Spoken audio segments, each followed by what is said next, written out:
Smart but sparse changes keep the Pixel 10 Pro XL among the top Android phones. It remains underpowered for tasks like gaming, but that doesn't matter if your focus is on the still excellent cameras, super bright display, or AI features. Just be aware that to get the most out of those features, you will have to wait for updates or for Google's tools to get to grips with your data. The Google Pixel 10 Pro XL is named in part after its size, but to get to grips with how good a phone it is, it would be wrong to focus on physical qualities alone. It is easy to point to things like the phone's incredibly bright display or its versatile cameras as major selling points. But this is a phone where the true value lies beyond the specs list. There are, in typical Google fashion, lots of AI features to play around with, features with a wide range of applications and utility. It's just a pity that Google seems to have learned some bad habits from Apple in not having all its features ready for launch day. Plus, Google flagship phones' inherent weakness in terms of power remains, even if battery life has improved. As the final big Android phone launch expect this year, I have been testing the Pixel 10 Pro XL against its main competition and also the latest iPhone just in case you are considering switching to or from an Apple phone. It's resulted in some of the most interesting phone comparisons of 2025 and I am thrilled to be able to take you through them. Pre-orders are up for the Pixel 10 Pro XL and its siblings until retail launch day August 28. If and when you decide to buy the Pixel 10 Pro XL, it will cost $1199. That's technically more expensive than the Pixel 9 Pro XL from last year, but what's actually happened is that Pixel dropped the 128GB model.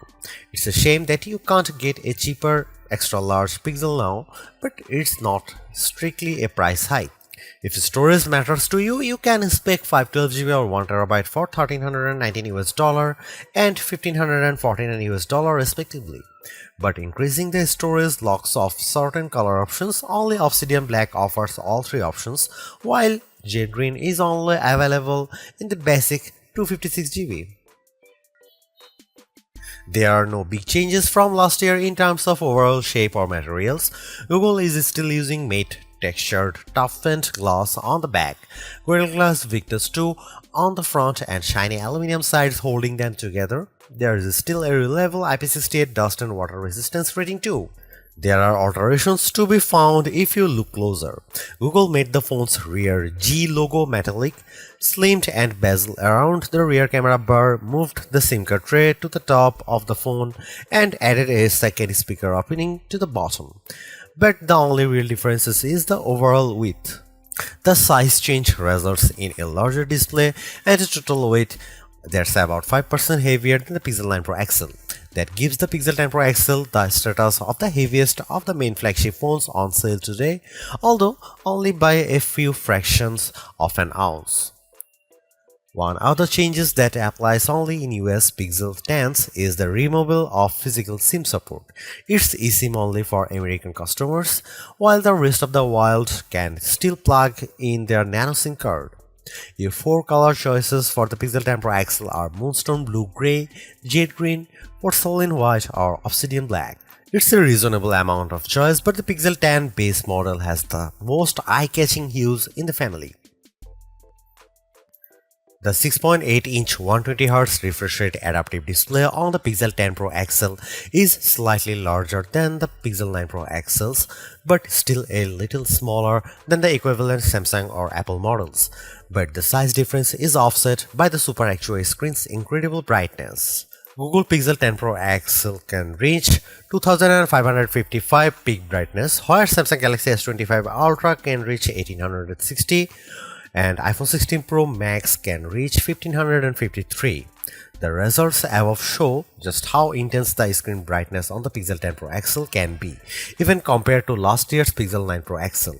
The Galaxy S25 Ultra does have the advantage of an anti-glare layer in its display, which helps deal with strong single sources of light, but in generally bright environments, and you have an easier time looking at the pixel's screen.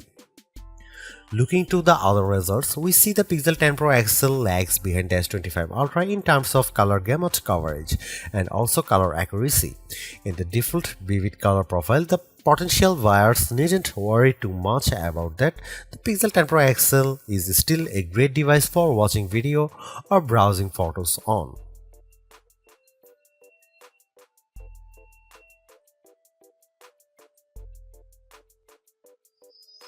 You might be surprised to hear that the Pixel 10 Pro XL's camera are identical to the Pixel 9 Pro XL's, at least on paper. The 50 megapixel main, 48 megapixel ultra wide, 48 megapixel 5x telephoto and 42 megapixel selfie cameras are unchanged from the 2024 model, as all the upgrades are located on the softer side. Here we can see some camera samples of the Google Pixel 10 Pro XL. Let's kick off the comparisons with main camera shot of a cottage. We see the first evidence of the Pixel 10 Pro XL's apparent default processing priority, balancing the brightness of all colors in the shot. This is perhaps why the Pixel's shot is much warmer, with the Galaxy S25 Ultra's image being cooler and brighter. Against the iPhone 16 Pro Max, the Pixel 10 Pro XL also looks less bright but punches up the colors in return. The trees in the background in this view across a park are much easier to make out in the Google photo.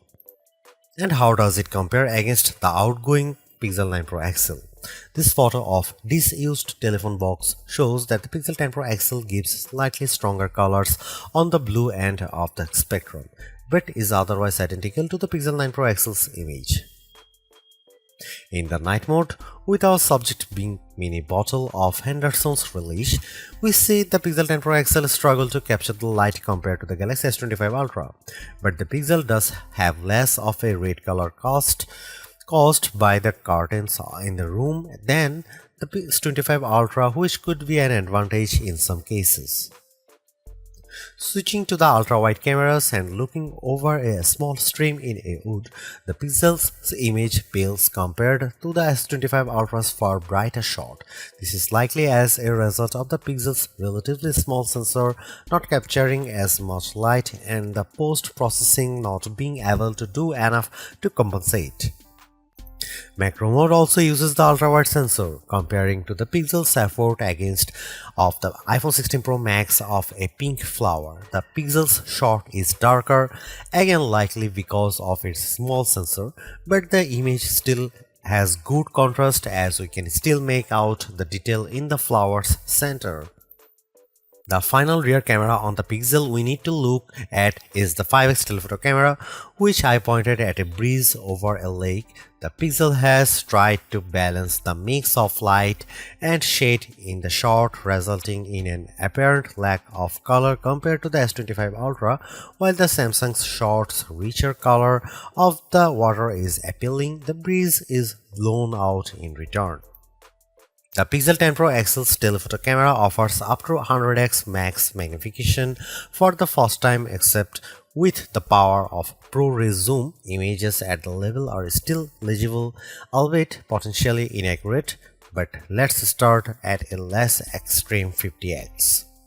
Zooming in on a milestone's curved lettering, it's already obvious that the Galaxy shot is noisier than the Pixel's, but based on my own observation, the Pixel has over-smoothed the stone, removing some of the texture in an effort to clean up the shot.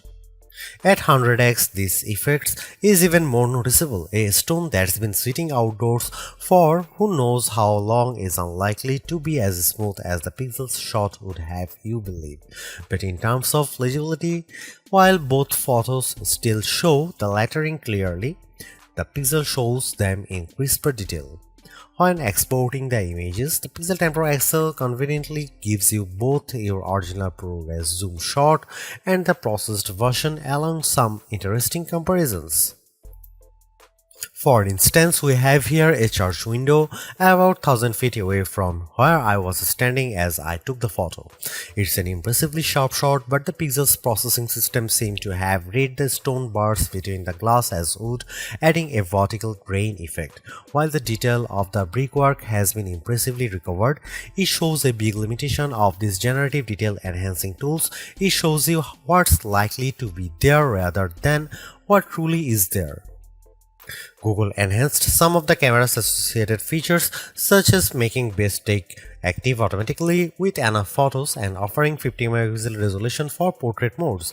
But the all-new feature, and the one I spent the most time with, was Camera Coach, the new photography teaching tool that's accessible right from the viewfinder. This is currently in preview, so hopefully it powers will multiply in the future, but right now it's more of an interactive forming tool. It will detect what you are pointing the camera at, offer some suggested compositions, and then give you tips on which camera lens to use, where to stand, and how to position the subject. If you can, it's a fun, personalized way to learn. But there are so many more tools in the Pixel 10 Pro XL's toolbox. I hope more options or perhaps an advanced mode appear in future to help guide users to try even more, like switching between vertical and horizontal shots, setting a manual focus, or adjusting exposure.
Google's updated the chip in its Pixel 10 Pro models with a Tensor G5 and paired Pro models including the 10 Pro XL with 16GB RAM. Considering that previous Tensor-powered Pixels have lagged behind in performance, we were curious to see how this update changes things. As the results demonstrate, the Pixel 10 Pro XL is noticeably improved over the Pixel 9 Pro XL, but is still underpowered when looking at the Snapdragon and A series chips that power the Galaxy S25 Ultra and iPhone 16 Pro Max. The Adobe Premiere Rush video test shows this specially. In my general gaming test of playing the graphically intense RPG XR Stress in order to get a consistent 60 FPS frame rate, I had to turn off anti-aliasing, reduce the resolution from ultra to high and environment quality down to average, and even the game would still experience hiccups. Android flagships with Snapdragon 8 Elite can easily handle this game at maximum settings. Now that the 128GB Pixel Pro XL model has been discontinued, the Pixel 10 Pro XL starts with 256 GB storage with the option to up that to 512 GB or 1 TB storage. This should be speedy storage to load and unload thanks to Google using the UFS 4.0 memory standard with 512 GB or 1 TB of storage on a US model. You also get zoned UFS, a feature that supposedly organizes data within your device's storage to improve its efficiency, speed, and the device's lifespan. We are not sure why this is limited to only a 2 out of 3 storage options and only to American customers, but it sounds like a bonus worth having. Google's made a few but effective upgrades to the Pixel 10 Pro XL. It's a masterclass in efficiency, changing and improving just enough to stay amongst the top of the pack in the most areas. The display's brightness is unmatched and the camera's ultrawide perhaps aside offer a balanced, natural look that I can see a lot of people liking. It's unfortunate that the Pixel 10 series is still the lowest powered of the flagship phones on sale today and lags behind its main rivals on battery efficiency. Hopefully, access to Google's latest AI tools makes up for that for anyone who decides to take the plunge, although perhaps give it a couple of months if this is your primary reason. Hopefully, by then the seemingly incomplete Magic Q and the preview version of the camera coach will have been made whole. The Galaxy S25 Ultra may still be a better pick for you if you want more power and power efficiency from your phone. The Pixel 10 Pro may also be a better fit than the XL, considering you only sacrifice display size and battery life for a cheaper phone that's otherwise just as capable as its larger sibling. But the Pixel 10 Pro XL is the most capable and competitive of Google's latest batch of phones. If you are buying a phone right now and want best-in-class software combined with top-tier hardware, this Pixel is probably the one to pick.